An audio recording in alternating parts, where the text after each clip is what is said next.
Do I look like I'm sitting a little bit lopsided? What do you think? Yeah? Let's go ahead and cut over to me recording footage of why I'm sitting lopsided. There's the problem right there. Good old Protomario. Gonna have to get himself a new chair. Yay! Another $200 expense. Woo! So there you have it, ladies and gentlemen. I'm gonna have to buy me a new chair. Hopefully it'll be something cool, something comfortable as well. This chair is about 3 years old. I don't just buy new chairs every year. And once again, this is one of the reasons I'm trying to lose weight, so that, you know, I don't break office chairs. But it is quite an old office chair, and it wasn't that expensive to begin with, so I'm quite happy with how long it lasted. Now, this is another episode of What You Missed News, the video game news show that recaps what happened this week in the video game industry that's possibly important to you and the video game industry at large. First things out the gate, I want to talk about a video game that came out recently.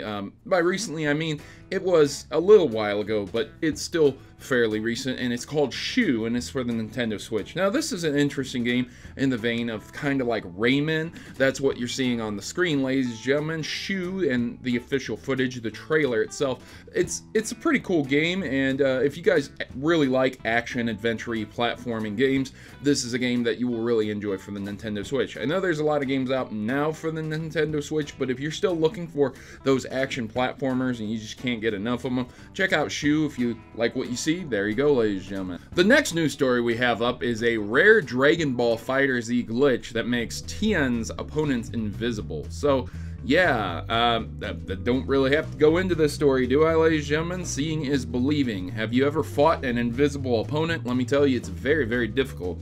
Now, this is something that would instantly ban you from almost any game, whether it's FPS or whether it's like something like Dark Souls or a fighting game. You just can't do that. You can't have an invisible character fighting against you. That's one-sided, and that's very unfair. But it would be funny to see someone actually beat these opponents a lot easier than they would if they could see them.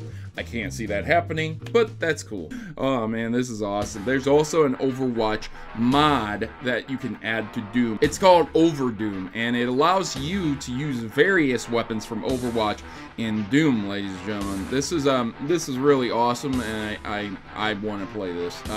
What you're seeing is footage from YouTube user Dr. Uber Waffles, but this mod was actually created by someone known as My Name Is. So the footage you're seeing is from that individual, but the mod was created by someone else. Now, this is a really awesome mod. I like it a lot, and I'm very, very interested in it. I think you guys would like to try it out too if you're either a Doom fan or an Overwatch fan. So check into it, ladies and gentlemen. So the Sims 4 update makes it easier to have black Sims.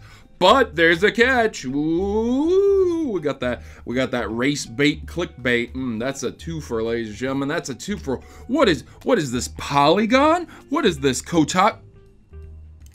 Oh, wait a minute, it is Kotak.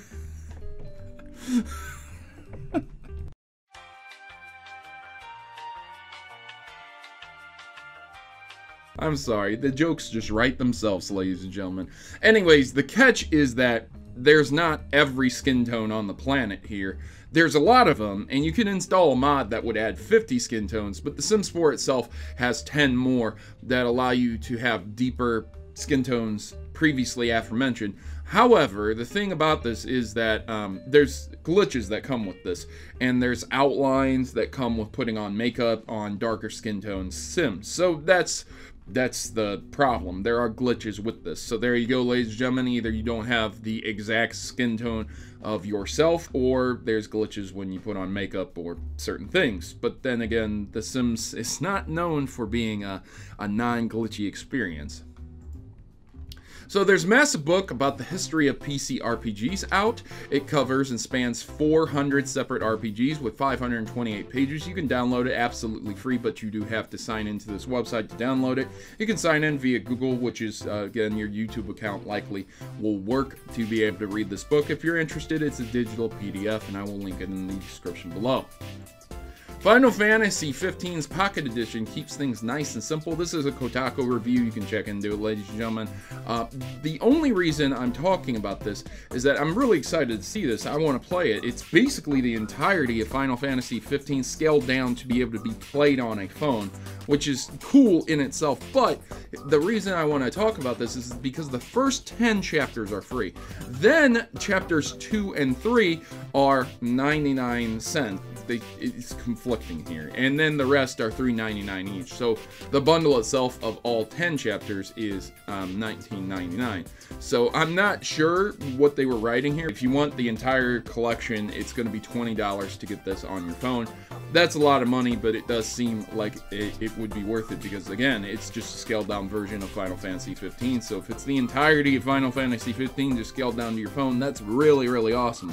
If you don't have an Xbox One, PS4, then this would be a great alternative for playing Final Fantasy 15. Soon, Switch owners will be able to pay with gold points. That is in Japan and Europe. It is likely going to come to America at some point in time, ladies and gentlemen.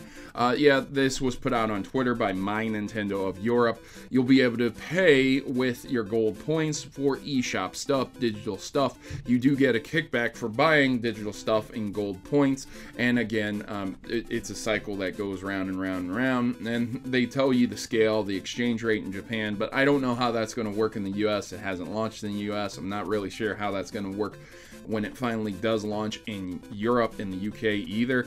They might shift things around, they might still change things around, but it would seem that you would be able to pay with your gold points and the remainder of the balance with cash if you don't have enough gold points to buy what you're buying on the eShop, ladies and gentlemen. So a Jigglypuff GameCube controller is wonderfully horrifying, and oh yes, it absolutely is.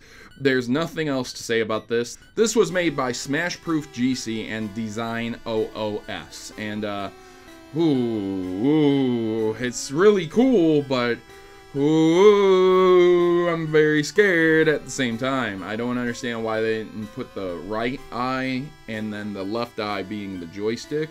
Instead, they put the two eyes on the right side, and it looks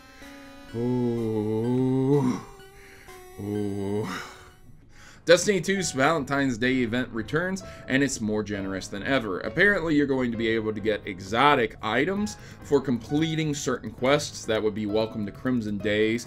You're going to be able to get these items for completing matches in the Crimson Days Crucible playlist. Like, you'll be able to get an exotic ghost shell, exotic sparrow. If you complete the raid, you'll be able to get an exotic ornament for the Warcliff coil in the final chest. Again, that's the raid or the raid layer. And then during Nightfall Strike, you will be able to get the Flaunting Dance emote as well, and these are absolutely free, and these engrams will be earnable through gameplay only. So there you go, but you can buy some things in the Eververse store, and it will count to a knockout list to prevent duplicates. So it does seem that Bungie is listening to people, ladies and gentlemen. Whether or not that translates to a better Destiny experience is to be seen, but it does seem like they're at least trying to add in some things. And to the end, I do want to note that while I have been aggressive against Bungie, I do think it is very, very ignorant of them to be trying to milk players for all they're worth. This does encourage extreme playtime, as in you're going to be playing the game a lot more to earn these items, and I'm okay with that. It's just I've never been a fan of microtransactions or forcing people to gamble to get what they want. So there's a report of Google working on a game streaming service. There's nothing to this story that we don't know already, but they are working on something that would be similar to PlayStation Now, and they've stated that they want it to be something where you cannot distinguish the digital streaming service from physical hardware. That is very scary to me, because that means in the future, someday, we may not have physical hardware. And again, I've always been against that, ladies and gentlemen. I've always, time and time again, been against that. And this is just going to help that along. They're not finished, but there you are, ladies and gentlemen. Take-Two sees profits thanks to NBA 2K18 and Grand Theft Auto Online, and are hinting at a new game. That's all there is to that story, other than the details with how much money and what they've been able to profit with. And on top of that, Take-Two CEO on Red Dead Redemption 2. I am confident in the release date. So it has been pushed back, I believe, and they all agreed that it was a good idea to push the game back and set the date for October 26th, and that they are confident that they will be meeting that release date. So they're very excited for that. Yeah. It's unfortunate that they did decide to delay the game, but that is what's going to be happening. And whenever they do delay the game, I mean, Grand Theft Auto 5 turned out phenomenally great, both on the newer generation of systems, both on the older generation of systems, and especially on PC. So I'm all in favor of them delaying it, as long as it doesn't turn out like the PC version of Grand Theft Auto 4. Oh my god, that was awful. So there you have it, ladies and gentlemen. That's this episode of What You Missed News. I hope you guys really did enjoy it. If you did, leave me a big thumbs up, like and share this, and if you didn't enjoy it, leave me a thumbs down. Remember, ladies and gentlemen, if you have a rich uncle or a millionaire, just let them know Protomario, good old Daddy Mario, Uncle Proto needs a new chair here. This is I'm seriously gonna have to spend about $200 to get a nice, decent office chair. Oh man, this sucks, but you know, whatever, you do what you got to do, ladies and gentlemen. So I'll see you guys in the next one, and hopefully you guys will have a better day than I will.